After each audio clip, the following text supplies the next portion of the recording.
Hi, everyone. This is Kate Fulb. I'm director of Hollywood Health and Society, which is a program of the USC Annenberg School for Communication and Journalism's Norman Lear Center. Some of you know me, but for those who don't, or those who don't know Hollywood Health and Society, quick commercial. We are a free resource to the entertainment industry on issues around health, medicine, science, safety, and security. We are up and running and working, so if you're working on a script or a project and you need help researching or you need information, please reach out to us, hollywoodhealthandsociety.org. We're available to help you develop your scripts as accurate as possible when it comes to those topics.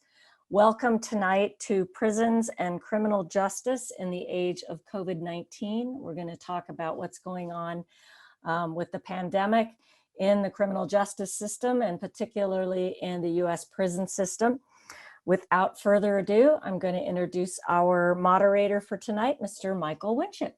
Welcome.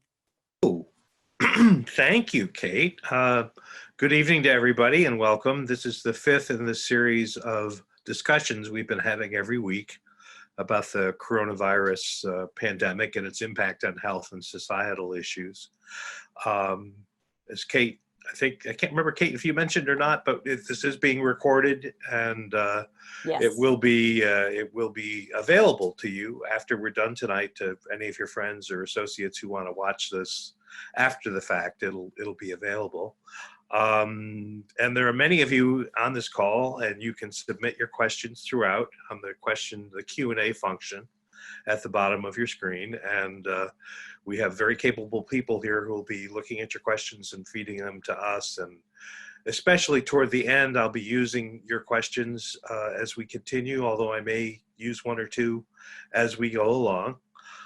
Just to know that in terms of tonight's topic, as the COVID pandemic continues to spread, last week the Associated Press reported that of those tested who are incarcerated in the federal prison system, more than 70% of them had tested positive. As of last week, 31 had died, 600 had recovered. The Marshall Project has found that thousands of the incarcerated are sick in local, state, and federal facilities, and that the number has tripled over just the course of the last week and a half or so. UCLA School of Law has reported a total of 171 dead. And all of these statistics probably represent an undercount of the real numbers, especially because of the lack of testing. We're hearing terrible stories from jails and prisons in Ohio, New York, New Jersey, California, many other states. So we're very fortunate to have a really excellent group with us tonight to discuss COVID and prisons and criminal justice. And I want to introduce them to you.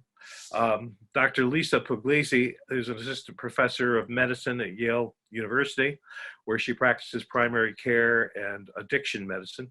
She's also director of Transitions Clinic in New Haven and hires the formerly incarcerated for jobs in the healthcare system. Ali Tambura is a manager in the Criminal Justice Reform Program at the Chan Zuckerberg Initiative, which has been dedicating funds for education, health, science, and energy research. Formerly himself incarcerated at San Quentin, he notes on the CZI website that by telling the collective stories of incarcerated people, he helps to move our society past the sensationalism of crime and punishment to a realization that the damage this system inflicts on real people and our nation.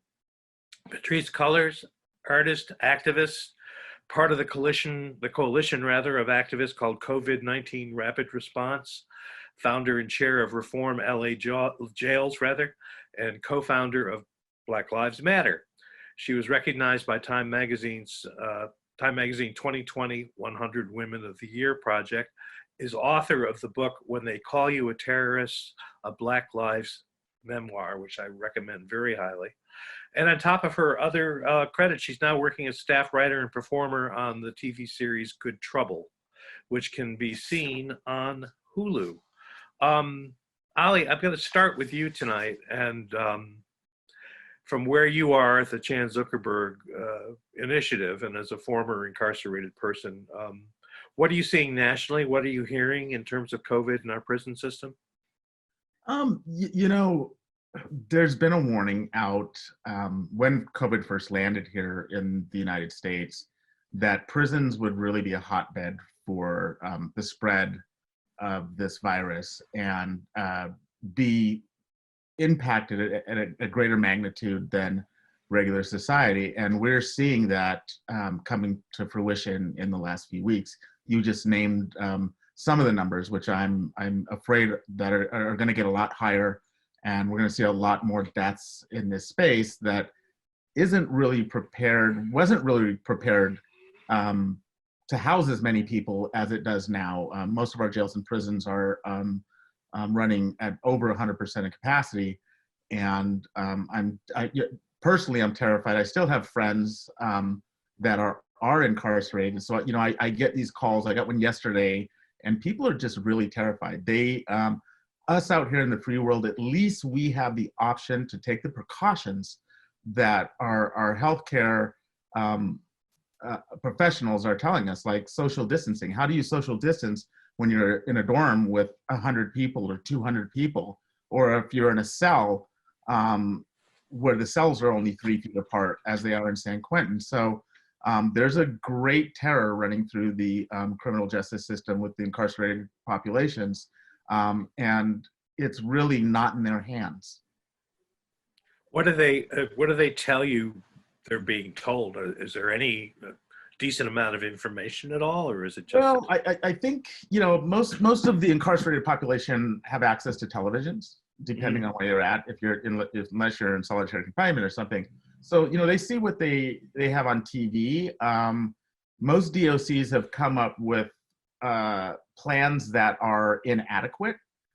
Most of our governors are not releasing people as advised by professionals in this space, elderly and people who are at risk.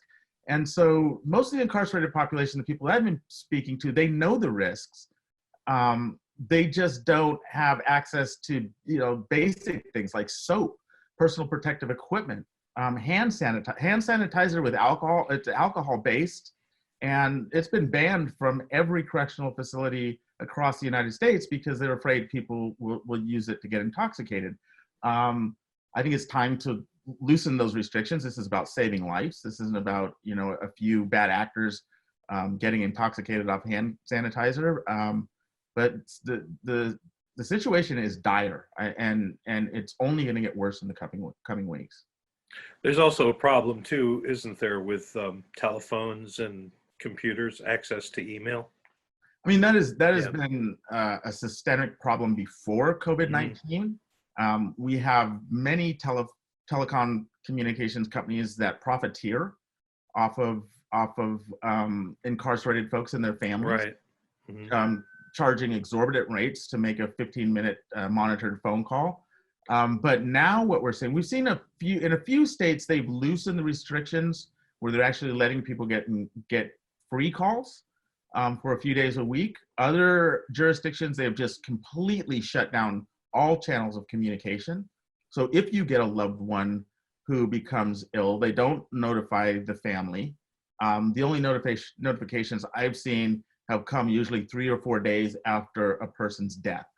I actually have a colleague who has a father who's in a federal penitentiary, and he reached out to me asking me if I could find, and his father tested positive for COVID-19. He has no idea whether his father's alive, dead, out at an outside hospital, what his treatment plan looks like, and his attorney cannot even get this information. And they're claiming that this lack of access to phones and laptops is for sanitary reasons. They don't want people to get anything from that. Well, I think because the Department of Corrections are not prepared for this, they're doing what they can to limit the spread, and unfortunately limiting people to using phones. And usually these phones, I don't know if you've ever seen them, but they're not like a standard phone, like the old school when we used to have phone booths out here in the real world. Right. But the phone cords are very, very short. The phone banks are really, really close together. So literally you're shoulder to shoulder with the next individual who's trying to use the phone. And so, I can see how the way they structured these communication channels via phones creates a problem because you can't social distance using these phone banks. Right. Lisa, Ali mentioned this whole concept of early release, and this has been happening in some cases, and we were hoping tonight to have someone with us who had just been released last Friday because of COVID. What's the situation with that? What's happening with these early releases? How much of it's going on? Yeah, it's interesting. We really don't know.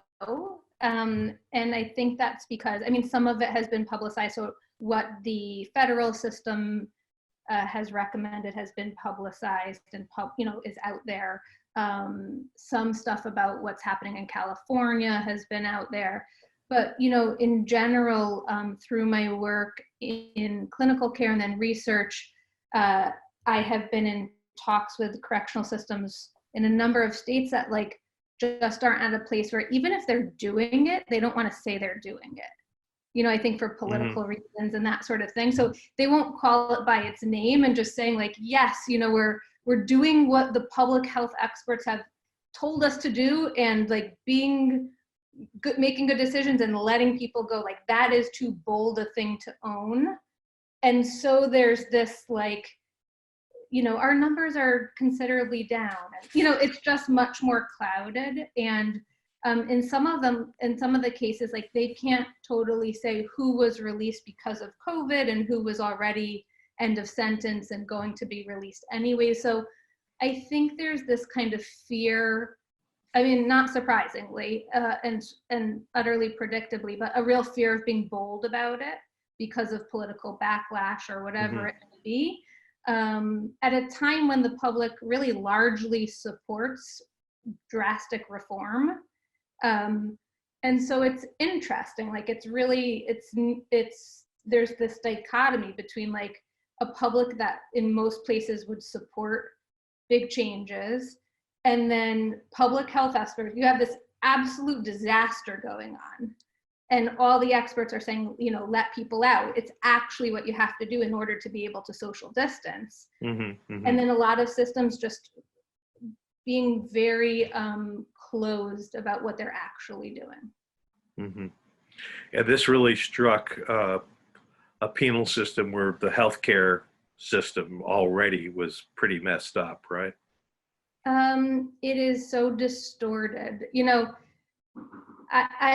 I'd say that it's a really interesting story because it kind of swings in both ways. So in one bizarre sense, the healthcare system inside is revolutionary in the sense that it's the only place in America where you're guaranteed access to medical care, right? You're not guaranteed that as an ordinary citizen, right? Out in the community, right? And so it's a place where you're constitutionally, since the 70s, guaranteed access, and yet the quality of that access is extremely variable. There are some prison systems that have phenomenal healthcare workers working really hard, but quality metrics, what it actually looks like. For instance, if you're a hospital in the United States, you're monitored. How many people who come in and have a heart attack actually get the right kind of bundle of care? These are metrics that you have to report out. And we have essentially nothing like that for healthcare in correctional systems. So we've really constructed a scenario, we've allowed it to be this absolute black box, where no one's saying, reporting, telling, we're not holding them to a community standard, even though it's guaranteed, mandated access to community standard care is actually the law around it. But that is not monitored in any rigorous way. And things happen that would never happen in community systems. Like you mentioned, so Transitions Clinic is this national network of programs that addresses the health needs of people leaving correctional systems by hiring people who have been incarcerated into the health system to be part of these teams. And so through that, I've been seeing a ton of people coming home, obviously. And, you can be inside and have serious health problems for 10 years, 15 years, whatever it is, and come back with no medical records, no communication. I get no laboratory results, no nothing. And it's like, okay, try to get them. It takes, weeks or months. And so there's this real kind of breakdown in professionalism, high standards of care. And we've, in the community, actually allowed that to continue to exist. What do you, and I'll let you too, what are you hearing in terms of testing in the prisons? I mean, in California right now, it's almost non-existent unless you have, one or two of the indicators that you potentially could have this virus. Other states like Ohio have been proactive where they're trying to test all of their incarcerated population. So it really depends on the geography, the jurisdiction, the availability of testing. And so it remains to be seen how the society as a whole is going to handle the huge monumental lift of testing all of our population.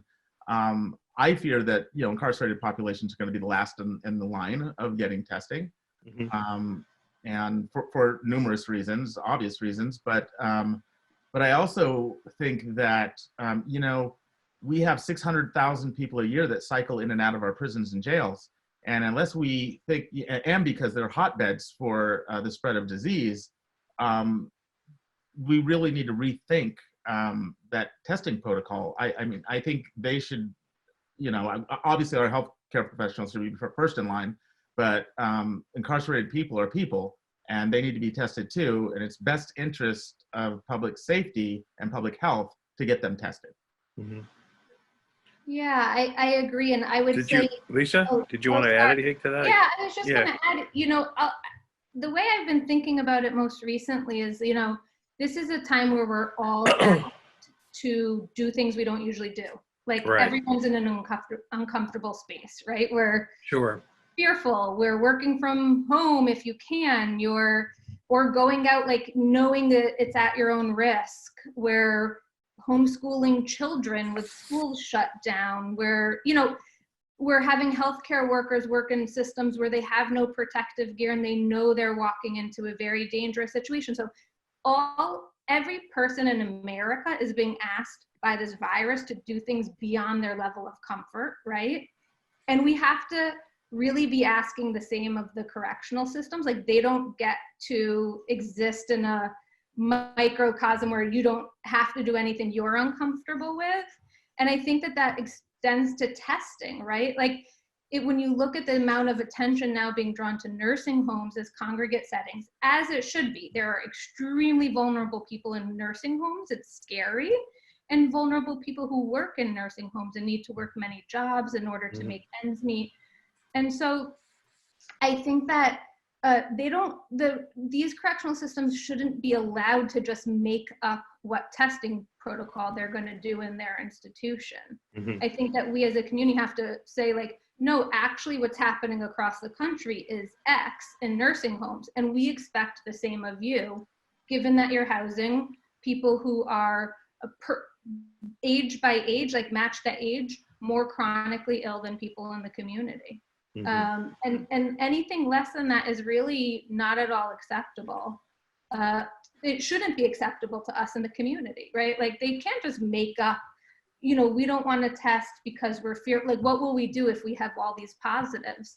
I don't know, lots of different things. You'll have to call for help, but like, it's gonna have to, I work at Yale. They actually in 2 weeks built 100 extra ICU units.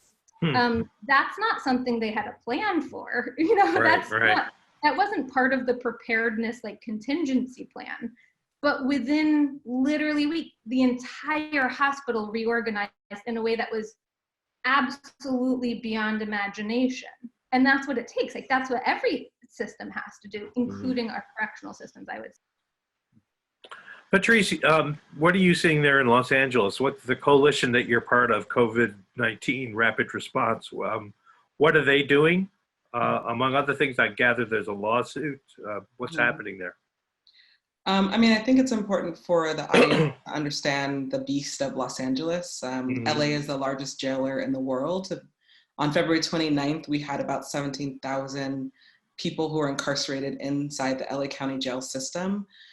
Because of our efforts and because of pushing the county and the sheriff's department and many of the other entities such as judges and the DA of Los Angeles, we've been able to drop the population down to about 11,300. It's the lowest it's literally ever been. We still have a long ways to go, which is why we sued Los Angeles County and the Los Angeles County Sheriff's Department. While they have made great strides, we believe, and we have not had any deaths in our jails yet, we believe that there's still so much more work to do. Many of us came on as plaintiffs, both we have incarcerated plaintiffs, I'm a plaintiff, we have several law firms who have joined the effort to challenge the ways in which the sheriff department has not been fully cooperating with CDC guidelines. And honestly, as many of the other panelists said, what happens inside jails is really a world of its own, very little transparency. And I would say even more now, everybody's making things up. Unfortunately, that's really impacting a lot of different people inside.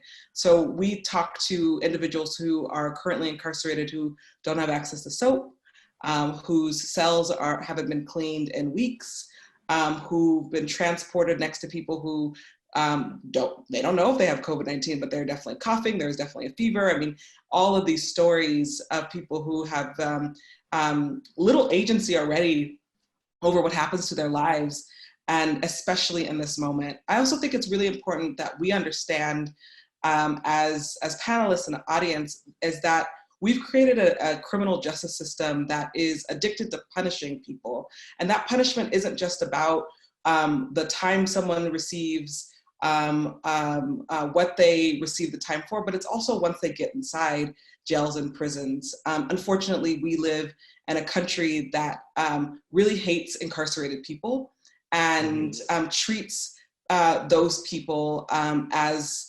not human. And so it's been, for many of us who are pre-advocates of incarcerated communities and the families that they come from, before COVID-19, we've seen this for years, for decades, and I think there's a whole new world of people who are now witnessing the tragedy that is our criminal justice system and how terrible our current model is. And I think it's a problem when we're living in a county in Los Angeles where it's obvious that 50% of the population is there because they can't pay bail. Most of our folks, we have 5,500 people who've been diagnosed with a severe mental illness. They should not be living in the jail cell. We have 18 women who are pregnant, 303 people who have diagnosed with HIV. There is so much vulnerability in our jail system. And you would think that that would actually be a team of people that would be provided the utmost care and help, but instead they're receiving a jail sentence. And right now we're saying they're receiving a COVID-19 sentence. And so it's really important for us to reevaluate in this moment, what is criminal justice reform? What is public safety?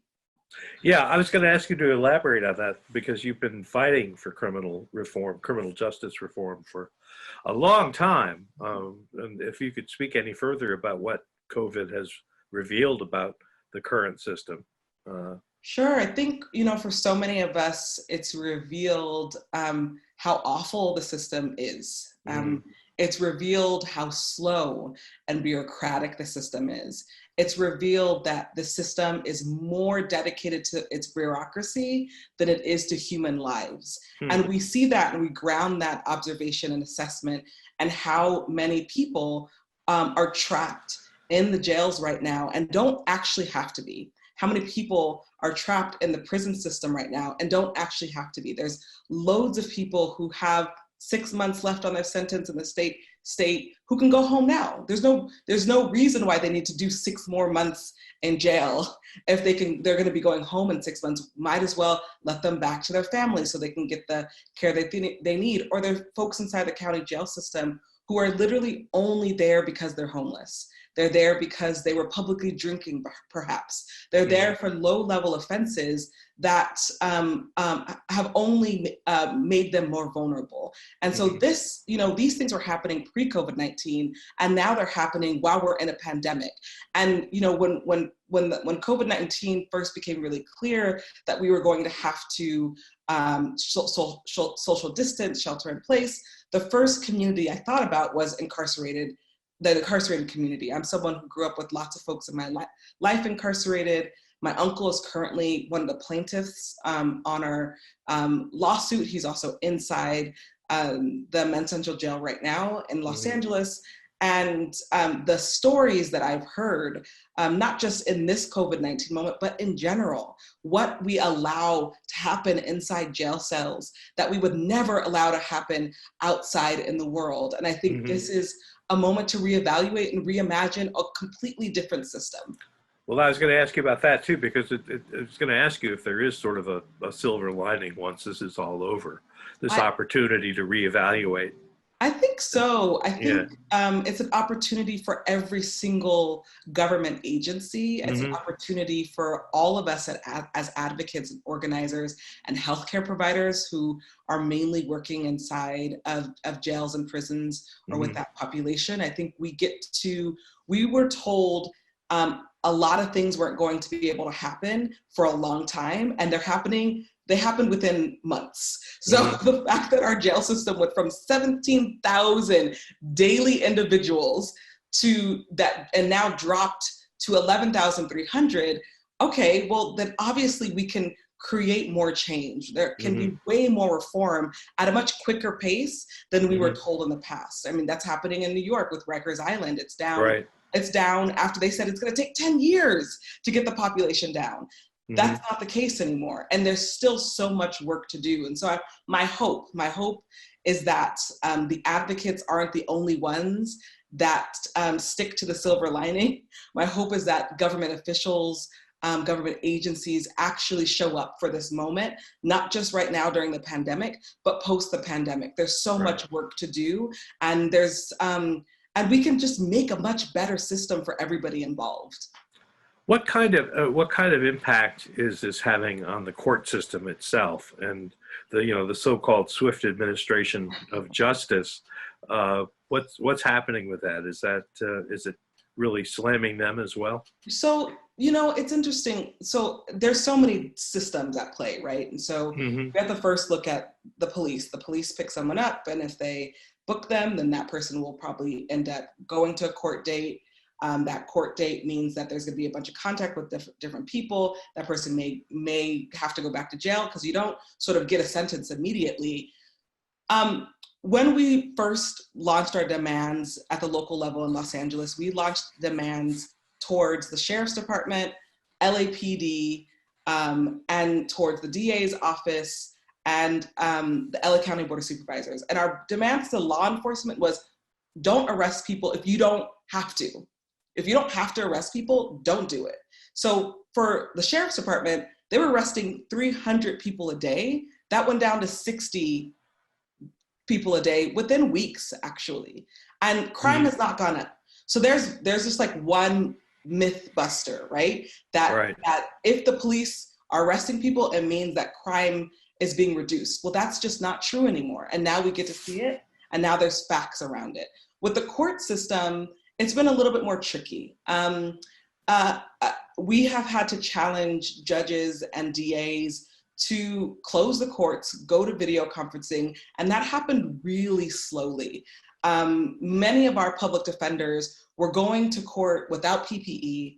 Lots of folks who are incarcerated were coming to court without PPE. It was a very dangerous situation. And so we backed the Los Angeles Public Defenders Union and challenging this idea that they have to show up to court physically. And so now many of the courtrooms are mostly video, but there's still also a long way to go around that. And so there's all of our systems are deeply impacted. And like I said earlier, our systems are so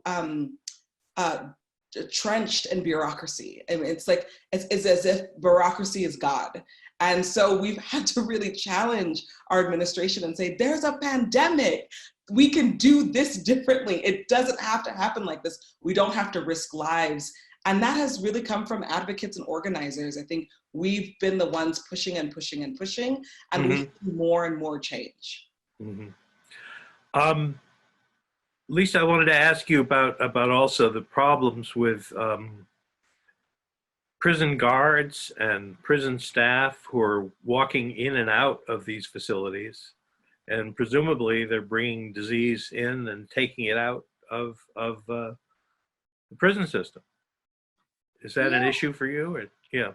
It's a humongous issue. Yes, Yeah. totally. Yeah. I mean, I think that it's actually brought to light some very interesting points that can probably, to Patrice's points, be like leveraged in the future, which is that there's a lot of people with something at stake here. This isn't just a story about incarcerated people. Even if it were, I would be deeply invested, right? But you start to like build this story and it's so interlaced. There's so much, like in many of the systems, correctional officers are getting sick at rates higher than those of the incarcerated people, rates of incarcerated people. And so, you know, it goes to show just how much their help, you know, correctional officers before the time of COVID were known to be at risk of more health conditions in general. It's stressful work, and for a number of reasons. But so I think what it's bringing to light is it's a huge problem, a really big problem. They have, you know, in some places very strong unions. And the question is like, how can you leverage just how much at risk they are too, to start really helping people see these changes, these massive changes. Like, it's like, how do you cement them, or how do you get them even bigger over time? Is that everybody has a foot in the game. And instead of painting this picture of like, you know, it's a zero-sum game where you're either you're incarcerating way too many people or you're out of a job. We have to recreate that narrative to say, what else like really beneficial could you be doing that's constructive and helps in this journey of what we on the panel, I'll just speak, you know, believe is like the necessary decarceration of this country. And so I think like, you know, while this time in our work has been incredibly stressful, everything feels so urgent, right? It's like, I have families calling me all the time, like, help me get him out now. And you feel that, right? Like, I feel that. I was literally not sleeping for a couple weeks because it's just like writing letters, writing affidavits, writing, you know, anybody who would listen, going on a million talk things just to get somebody to say, like, get the governor to release people en masse. Like, that's it. You have a year left on your sentence, you're done. There's no proof that extra year does anything, is additive in any way, you know, that's important. And so I will say though that like there is something like, I think I'm an optimist because you kind of have to be to keep doing work, you know, that needs you for a long time. And I'd say that the optimistic part that's coming out of this, and, you know, to follow up on the question about correctional officers, is just thinking about how you kind of leverage all the interested parties to align their mission. Oh, you know, interesting. Yeah. You know, I was on a call with a prison administrator in Norway the other day, and they have obviously an extremely different system. It was like IKEA in the prison. Literally, they have saunas. Like, it's a very different model. It's still incarceration. Like, let's not be fooled about that. But they have a 1-to-1 correctional officer incarcerated person ratio. And they have a year long of like public health and mental health training for correctional officers. And And so I'm not saying that's what we need to do necessarily. Like, I don't know, you know, there's a lot of visions of how we go forward from here. But I think what we have to be really careful about is like really dismantling this concept of it being a zero-sum game. Either the police are out there arresting everybody and doing their work, or else they'll be out of a job. Like, what else good could they be doing? Like, how do we redirect those efforts in a more constructive way towards our common goal? Same with correctional officers. I'll say, even, you know, to paint a nuanced picture of it, I was on the phone today with a sheriff of a large system in an undisclosed place who, you know, we have been working with to help analyze their data to help them make informed decisions. And this person said to me, like, this feels like therapy. Like, I feel so good talking to you about this data because it's so scary. Like, they see the disaster happening in front of them. And I won't say that's true for everybody, that somebody's, you know, feels like that about it. Certainly there's places where I think there's much less care about it, but we have to recognize that there are people out there too in charge of these systems who also can recognize in this time what an absolute, like, we've built this to do exactly what it's doing right now, right? Like, nothing else happens with an infection when you put thousands of people in one place other than what's happening now. This is by design.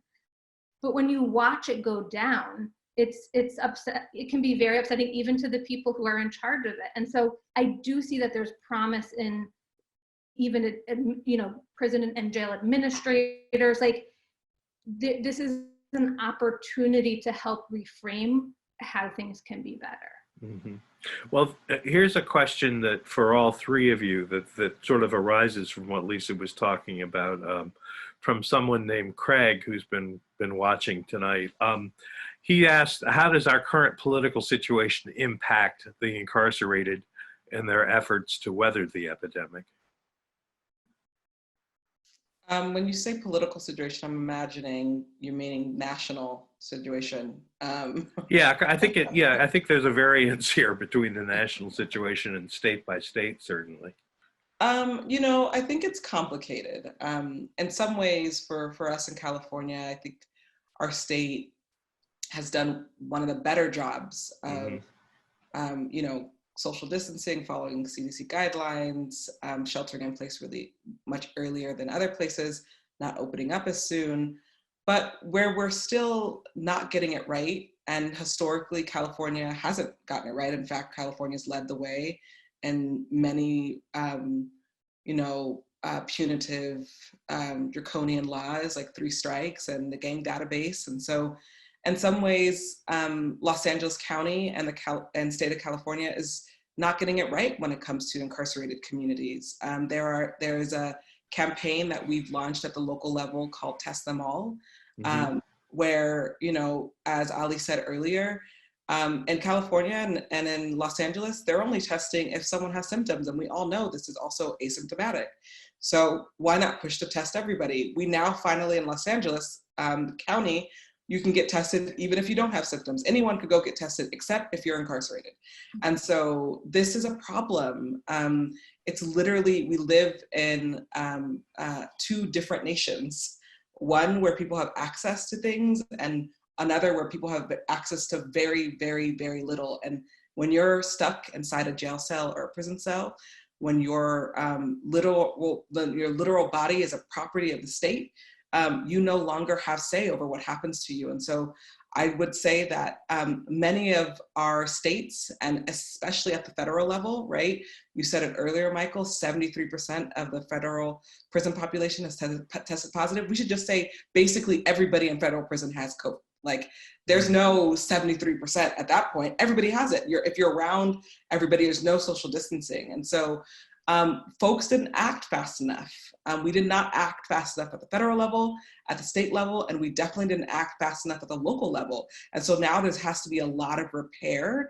And I think we talk a lot about the impact on incarcerated communities, and we should, but we aren't talking enough about how those communities, such as the staff that enter and go back into the free world are also impacting everybody else. Those are real concerns that many of us have.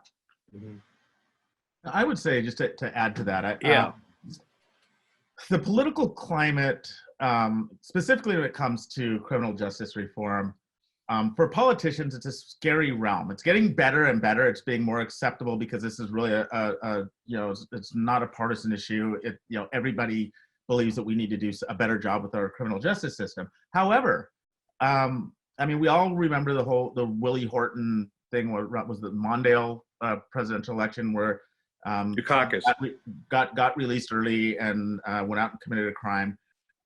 That's going to happen, and I have to be frank. If we took a sample of 1,000 people from our population, someone's going to commit a crime. If you take 1,000 people who got out of prison, someone's going to commit a crime. The problem with the political climate is, for some reason, any policymaker that supports the early release, whatever that crime that happens gets put on that policymaker and can derail their political career. So I think that's an issue that our electeds have to address. As far as the impact on incarcerated people, they're just trying to survive. They're scared, right? They don't care about the politics unless the politics are doing something to get them protected.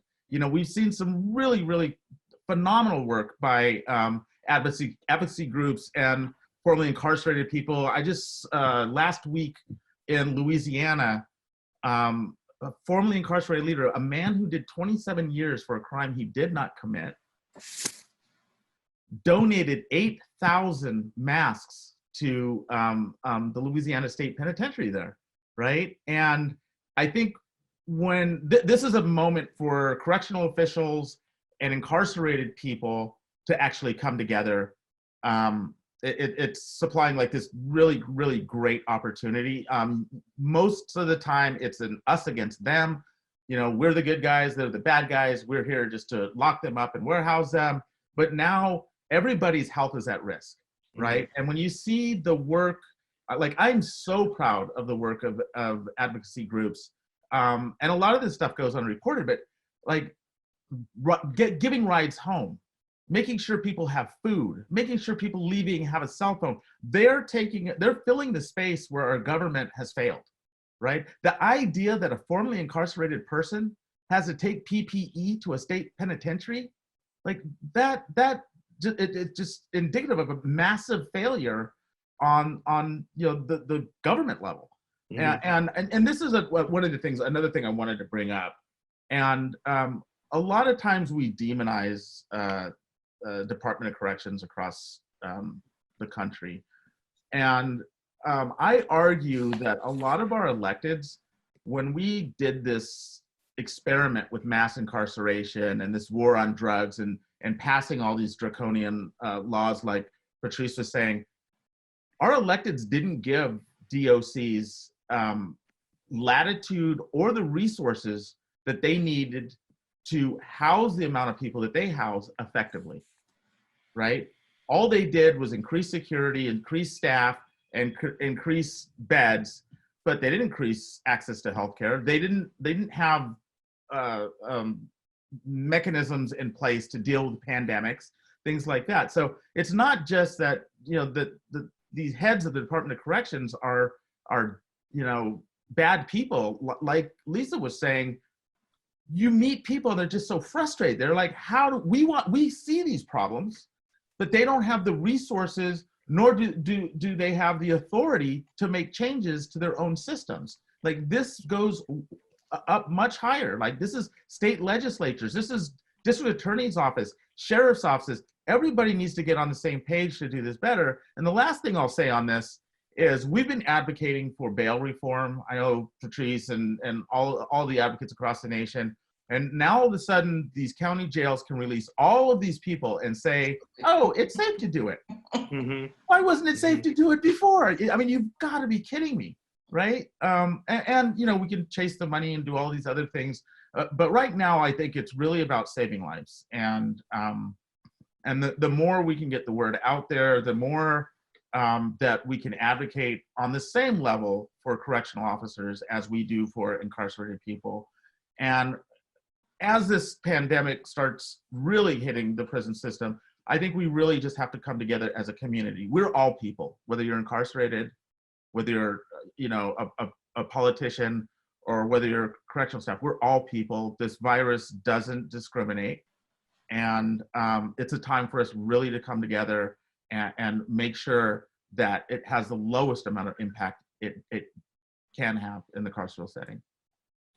Ollie, while you're right there in front of me, Ollie, I want to swing this back a little ways, back into the sort of storytelling realm, because a lot of the people watching this right now are in the creative community, and I know they have a lot of questions and thoughts. And I know that one of the things that you've been interested in and have spoken out about the stereotypes of prison and the incarcerated that you see being perpetuated in storytelling on TV and in the movies.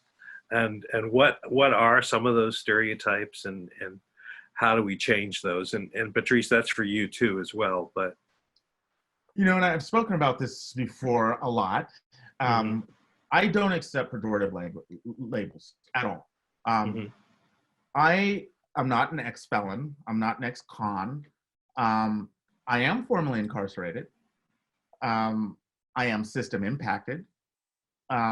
But to sit there and tell me that I am the worst decision that I've ever made in my life, and that's who I'm going to be for the rest of my life, it's harmful, for one. It's not true, for two. And until we start changing that narrative, right, that dominant narrative that you know, every person that's ever made a mistake is just, you know, anathema. We need to push them out of society. We need to make sure that they can't get affordable housing. We got to make sure they can't be in the workplace. We have to make sure, you know, that they just don't have access to basic human needs post incarceration. We're not going to end this experiment with mass incarceration. And I think in the creative world, if we continue to use that pejorative language, it makes our work in the advocacy field, philanthropy, policy, it makes it much, much harder if our population is being fed this same type of language, yet we're asking them to change their hearts and minds and really look at the American criminal justice system in a different way, right? And I always argue, we've got 2.2 million people, about 2.2 million people in prisons and jails, and that includes the federal system. And if incarceration works, and if thinking at it from a public safety realm, wouldn't the United States be the less violent and most safe country in the history of the world? We're not, right? And so we need to change things. We need, and when we change things, we need to start thinking of everybody as people. And everybody, 95% of the people who are incarcerated are coming home. And we need to open our hearts and our minds and, our businesses and our social services and to these people coming back, and let them have gotten over that hump of making a mistake. But if you're gonna keep labeling people as the mistake that they made, it's just gonna be, it just makes it all the tougher. We're gonna win, right? I mean, I have no doubt. I'm an optimist. We're gonna win. We're chipping away at this little by little. I always like the analogy that, Harriet Tubman was an abolitionist, right? But she was also an incrementalist. She would get a couple of people at a time and chip away at slavery. And we've got a massive movement in this nation. It's backed by philanthropy. It's backed by politicians. And we're chipping away at it. And in that chipping away, the narrative is a big part of it. And people in the creative realm, I beg you to really rethink the language that you're using when you're writing about people who have made a mistake. If I could add on to that for a sec, Yeah. Ali, I think that you're so right. And I think I would even go further and say it becomes a self-fulfilling prophecy.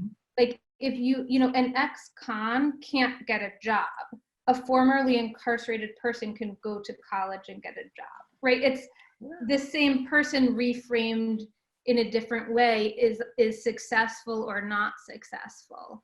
And it's these sort of barriers we build to continue to cage people once they're back in the community, which are deeply problematic and will make this last much longer than the kind of, original sin of these 30 years of mass incarceration. So I think I couldn't agree with you more. I just think the language part of it is so incredibly important. And even just the framing, like the crime, right? Like what their crime was. We have a policy in my work that we don't ask people at all what their crime was. And I actually encourage them not to tell me. Because we need to go on from here. I don't need to know that part to continue to build a relationship with you. And I don't say that as somebody who's naive. I just say in the truest sense, you don't have to say, I just came home, I went in when I was young for murder and I'm home now and I'm here to do whatever. That part can get left behind and we can just focus on it. It's somebody who was inside for X amount of time and now who are they back in the community, right? A father, an uncle, a minister, taxi driver, whatever, a PhD, a college professor. There's so much richer narrative around kind of who else they were before that, what they lived through inside, and then kind of where they're going, than the words can ever really let come out.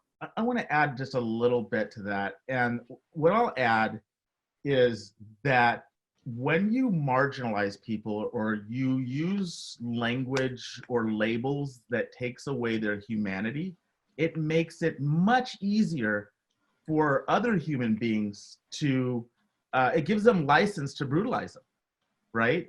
So if you're not a person, it's really easy for correctional officers or people in law enforcement to think it's okay to brutalize you or brutalize that person, right?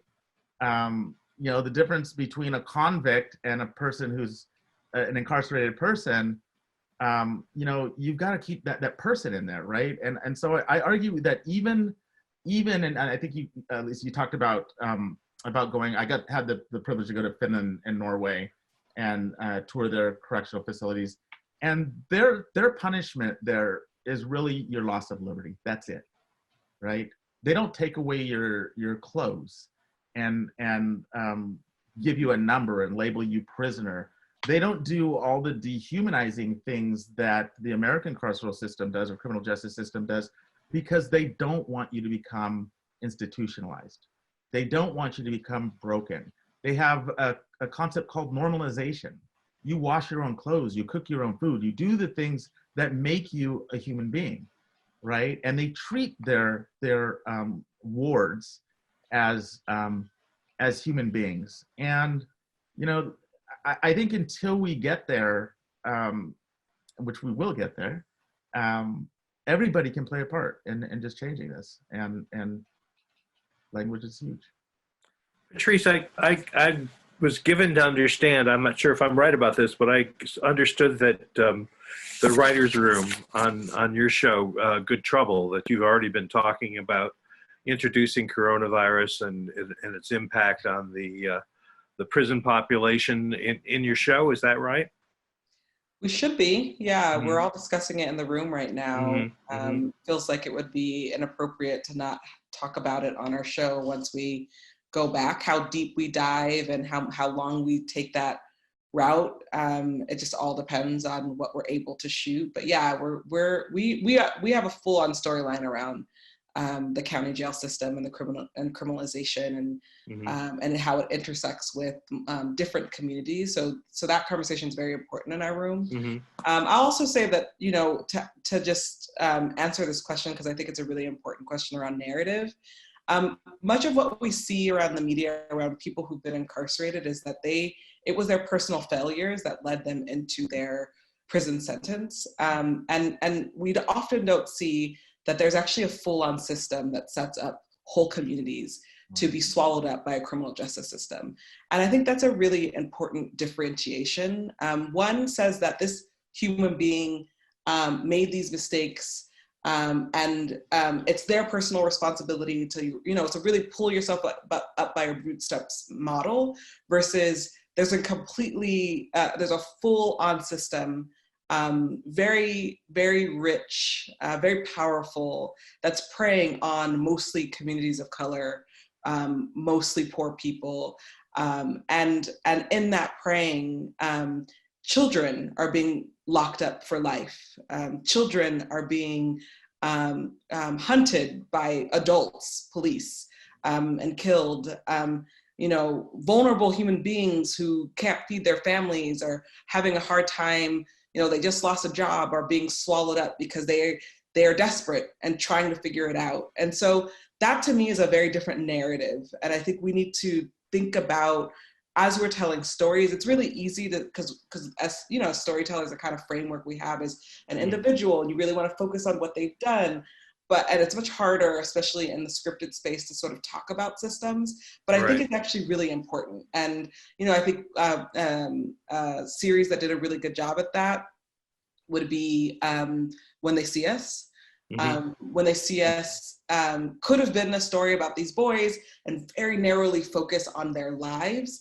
But instead, the team and Ava pulled us all the way back and showed us the police, the role of the police, the role of the DA, showed us all of the roles of that the institution played, and preying on these young men. And I think that's very, very important as we're telling these stories around COVID-19, because a lot of folks are going to do that in their rooms, that we're telling a story not just about the virus, but about the public health crisis.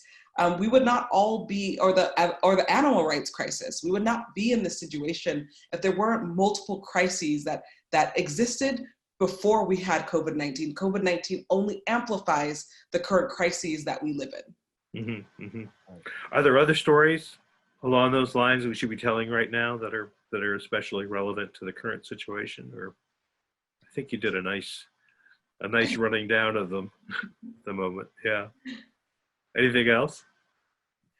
No, I think, I'm really always interested in the full story, not just the sort of kind of need to talk about the personal responsibility. I just think that's such a big myth, and it's just really powerful when I think a show or a series gets it right, when it really talks about all the ways that systems impact people. I think that's really incredibly important. I just want to, I've got two or three questions from people who've been watching that I want to throw out to you. And Lisa, I think you're probably best for this one, from Samuel Kennedy. What is the level of training required for medical professionals working in prisons? So every system is different. Technically speaking, you have certain credentials, and they credential you whenever you work in a health system. That being said, I would say that it was well known in different systems across the country over years that there were people who had lost their licenses in other states, and you hear just a lot of that. So I would say I'm officially speaking, you get credentialed, and health systems have to follow certain guidelines to hire, and unofficially there were many stories of sort of less than savory hiring decisions. That, and I think the other story is that people are, I believe in the inherent just strength and smarts of most people. People are good at taking care of themselves, and everyone who I take care of and who is involved in our community building work and all of this stuff is smart, and people take great care of each other while they're incarcerated. The gentleman who was going to join us tonight was a hospice worker inside, and just cared for countless people who lost their lives behind bars, and really was able to put him in a space to accept all of that regret that comes along with losing your life in the most way, which is in a cage, away from loved ones, away from family. I mean, and like, you know, the people who I see every day who never mourned their lost loved one when they were incarcerated and lost a parent in the community, never ever got to mourn that in any normal human way. So there are funerals and religious proceedings or non-religious proceedings around burial because it's part of the healing process. It all with intention, you know, coming together, and there's just a lot around that, as I'm sure we all, you know, can share, having gone through loss in the past. And the way that people are put in these situations, nothing to do with COVID, but again, like Patrice said, like amplified and kind of laid bare, just like ripped open in the time of COVID, is just the extremes we put people through, emotionally, physically. Most people talk about sort of never really knowing if they'll make it out. And you're always doing this calculation of, you know, do I take this and get out early, but I'll be on parole for a couple of years, being monitored every day of my life, and, you know, that'll be awful? Or do I like chance staying in here where I don't know what's going to happen? I'm not sure I'm going to make it out. So these types of calculations and just extreme, like really emotional extremes that we put people through is part of this distorted system of punishment, the part that never had to be there at all, right? Like why people can't go to a funeral is really literally beyond me. And perpetuates like injury to the soul, to the community, to the family, like just entirely deeply. And there's also just so much, it also creates like just deep, rich strengths in people. Like, you know, I was on the phone with a guy the other day who was freaking out in a halfway house because he was just like, I cannot take this. Like, I am gonna bust on out of here. I gotta run. Like, I am losing it. Like, I feel like it's just bringing back too much. I feel like I'm caged up. I got these people barking, you know, telling me I can't wear a mask and I want to wear a mask. And so we talked through it and addressed a number of the things that what we could. And at some point I said, you know, and the rest is like beyond your and my control right now. Like we can't change how they're talking to and their tone of voice, even though it's not acceptable. But reminding him, like I said, and yet you've been through so much harder stuff than this, right? Like this feeling of re-traumatization through COVID and lockdown in the halfway house, like you were inside for 27 years. Like there is such deep strength in what you've been asked to get through to come home that like, I know you can also make it through COVID. Like you can make it through this brief lockdown, even though you're going to feel like you're going to bust out of your skin right now, because your history speaks to you always making it through things like this. This is not your first time at the like difficult rodeo, you know? And he was like, oh, he's like, I just wasn't thinking about it like that. And, you know, just, I think the other deep, rich narrative, I entirely agree with Patrice, like the structural story is, people don't exist aside from that story. It is like part and parcel. But I think there's also just the other extreme of emotional hardship that we put people through these systems bears showing and telling. I have two more questions from the audience that I want to throw out to you before we wrap this. And it's been an incredible discussion, and I thank all of you for that. One is from Sky Dent, and Sky, I believe she is, since correct, and it goes back to something we were talking about earlier, since correctional officers are in danger, also if inmates are sick with coronavirus, why should they not demand, the correctional officers, why should they not demand better treatment of inmates and tracing in order to protect their own health and the health of their loved ones? I think we're seeing that in some jurisdictions. It just it really depends on the narrative of that state or that correctional facility. But we have seen correctional unions advocating that their leaders take the advice of health officials on early release because they're scared, right? They're scared, and there are people too. You know, I don't. I think it's too early to tell how many correctional staff are going to push back and say no, we need to keep everyone in prison. But right now, I think when their lives are at stake, we're going to see a lot more collaboration. Mm-hmm. Yeah, I agree with that. I think it's hard because I think with law enforcement, there's such a code of silence within their own institutions. So it's very taboo to publicly push back on your leadership. And so there are probably tons of folks, correctional officers and sheriff deputies, who are like, hey, I want to make sure I don't go home sick.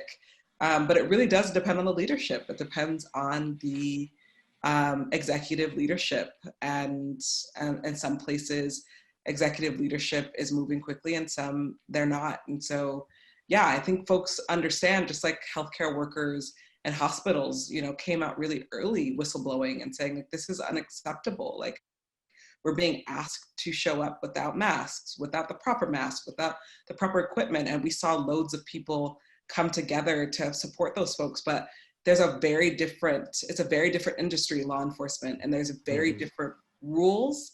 And it's rare that you'll see a police officer or a sheriff deputy or a correctional officer go on live video on Instagram and say, my administration is not doing the right things for this. It is very rare. There's a lot of consequences. That's not to negate responsibility, but I just think they're two very separate cultures. And it also doesn't mean that lots of those folks who are healthcare workers didn't jeopardize their jobs. Many of them did, but I just think there's a different kind of support that's given. Are there, this final one from Lena Nichols, and it goes back to a point we touched on earlier. Are there states setting a good example by paying attention to the public health advice and doing early release, among other things? Are there states that you would point to for that at all? Or not? We talked earlier in this conversation about what's the difference of having 6 months left on your sentence. Like, let them out. If you've been down for 20 years, my argument is after 10 years of incarceration, and even after 5 years of incarceration, you've lost everything. You've lost your job, you've lost your family ties, you've lost, everything, literally everything. All your material possessions. And so my argument is, like, if you just spoke about someone that did 26 years, like, he didn't need to do the last 15 years probably, right? At all. And getting back to the question, no, nobody's doing a good job at it. Nobody has 100% taken all of the recommendations, as far as I know, across the United States. And I'm on this topic every day. There has not been one instance where one correctional facility or one correction system has taken every recommendation and adhered to them. I can see the police and Trace both shaking their heads. It's true. Yeah. They didn't take recommendations before a pandemic. We thought that they would move much faster because of pandemic, but it's just true. It's such an archaic system. There's such deep beliefs and ties to the system of punishment, and it's really challenged. I think it's shaken the foundation of criminal justice across the board, of all the agents of criminal justice in the criminal legal system. And so, we haven't had a lot of time to. Well, there's a really beautiful growing movement, as Ali said. So I don't want to take that away from folks. There's been folks who've been doing this work for 2 decades and transforming this criminal legal system. But I do think that there is still a lot of a need to stay, very law and order, and this idea that, there was an article in the LA Times just a couple of weeks ago saying, from the police chief saying that they're worried that letting people out is going to cause more crime, but there are no facts. That's not based in facts. It's based in 90s rhetoric. It's based in an old school rhetoric. And that to me it was disappointing. I thought it was a very irresponsible line to have right now in the middle of the pandemic, when people are fearing for their lives every single day, and many of us cannot talk to our loved ones. They either, limited phone calls, we can't go visit them, we can't see them. And so right now we don't need fear, we need hope. That's what we need from elected and appointed officials. Mm-hmm, mm-hmm. And Lisa, did you want to add on to that at all? Lisa? No, No? I don't think, the only thing I would say is that it's funny, like when you said how the sheriff had said they were afraid that, they would let somebody else and they would go commit a crime. It's like, right, but we're telling you, we're afraid they're actually dying in there right now. Like a potential non-existent theoretical crime versus an actual disaster of people getting infected and dying in your system. Like, it's the hypothetical versus the absolute disarray that you're sitting on right now. And so that is an interesting nuance, but it's just so true. Yeah, there are not systems that have done it en masse. The hard part is in jails, it's different. In prisons, because of just how long we incarcerate people, the truth of the matter is it's actually hard to do en masse, because you just have all these people who then have not necessarily anything set up for them. It's hard to just say on one day 5,000 people are coming home. To what? Everything's closed. If you're on dialysis, how are you getting dialysis the next day? It's actually hard to find. And so I don't say that to justify it in prison. I just say to acknowledge that this distorted system makes it hard. The bureaucracy and just the sheer length of time we've left people in cages makes it hard, in some ways harder in prisons, to just en masse release people safely. Where are they getting mental health medications, life medication, whatever it is, a prosthesis, a wheelchair, all the things that they may need after those 27 years. But in jails, it's much more, I think, of a no-brainer. Yeah. And let's not forget, people in jail, a vast majority of people who are held in jail are held, have not been convicted of a crime yet.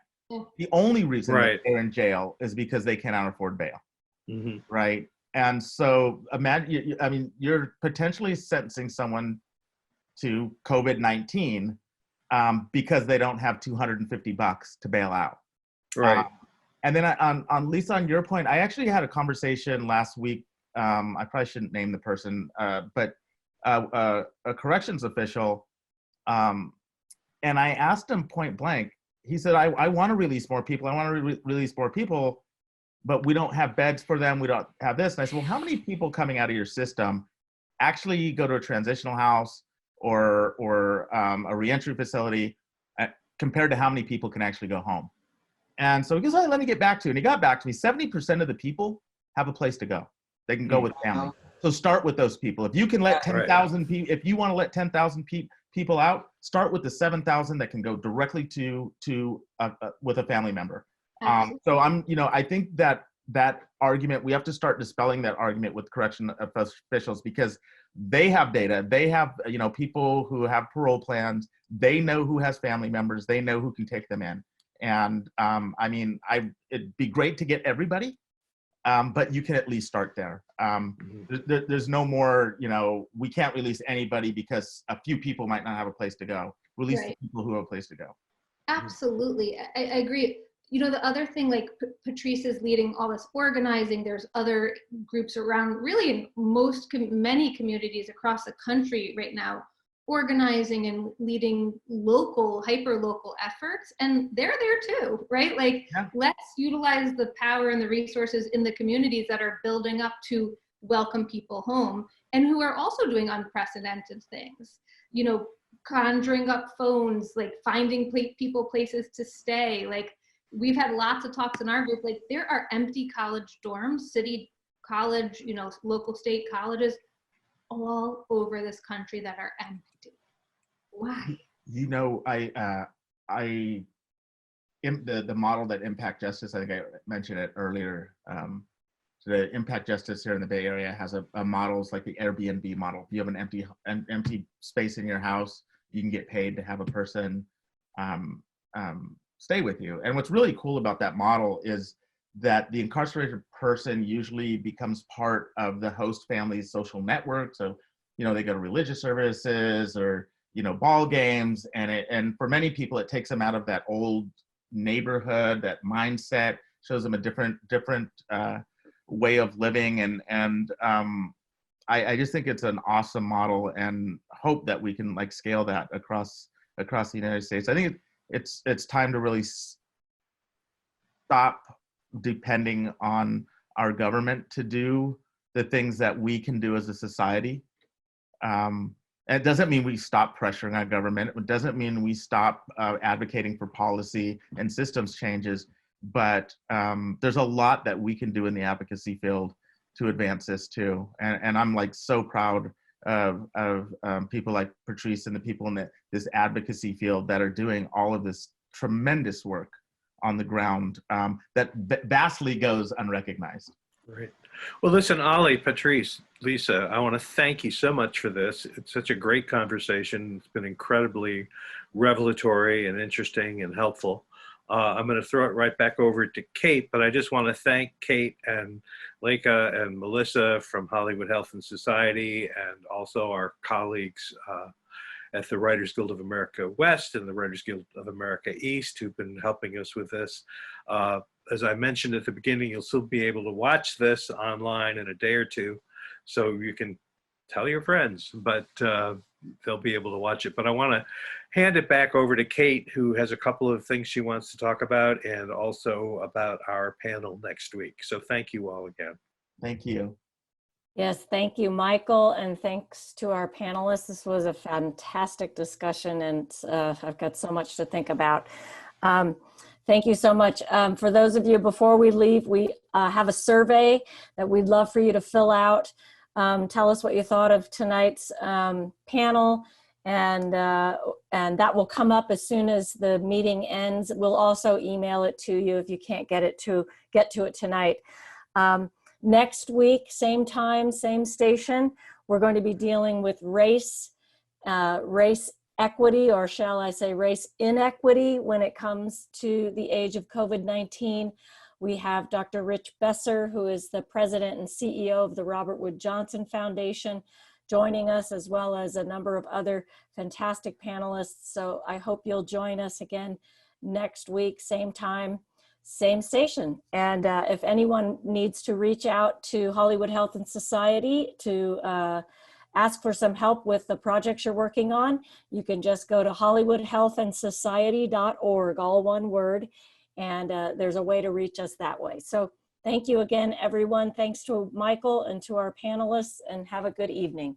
Good night.